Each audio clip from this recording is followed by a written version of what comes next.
يا مساء الفل. النهارده هنعمل شاورما لحمه مصري، حاجه كده تحفه. سمي الله ويلا بينا. هننزل بميه بصل، ملح وفلفل اسود، وكيس خلطه الشاورما، زيت، خل. هنقلبهم.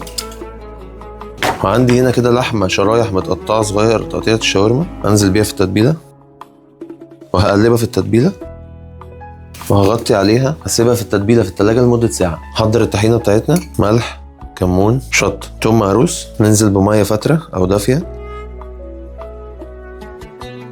هننزل باخر حاجه عصير ليمون.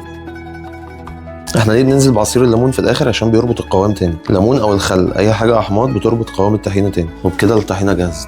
وبعد ساعه كده في التلاجة هجيب كده الطاسه او الوok اللي هسوي فيه. هنزل كده بحته دهن على ليا، هسيحها كده عندي، هتدي طعم تحفه للشاورما دي. ممكن انزل كده بشويه زيت برده معاهم. اول لما يسيحوا كده هطلعهم، وهسمي الله وهنزل. مش هنزل طبعا بالكميه كلها عشان تعرف تستوي، نص الكميه كده. ممكن كده اغطيها واسيبها شويه، ولو احتاجت ميه ازود لها شويه ميه سخنين واقلبها لحد ما تستوي. نبص عليها كده، اديها شويه ميه سخنين كده صغيرين، مش كتير بس عشان ما تتسلقش. بعد حوالي كده 10 دقايق كده استوت. هنزل بقى عندي ببصل كده متقطع شرايح، طماطم برضو متقطعه شرايح، شويه بقدونس متقطعين. انا بنزل بيهم بعد ما اللحمه تستوي. اديهم رشه الفلفل الاسود والملح، وهقلب.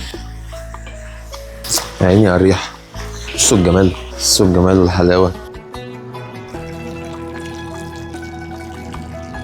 هوطي النار وهقفل عليها كده لمده 5 دقايق، وبكده احنا جاهزين. وبس كده بقى، احنا هنطفي النار. تعالوا نجهز بقى عشان نعمل السندوتشات. بسم الله.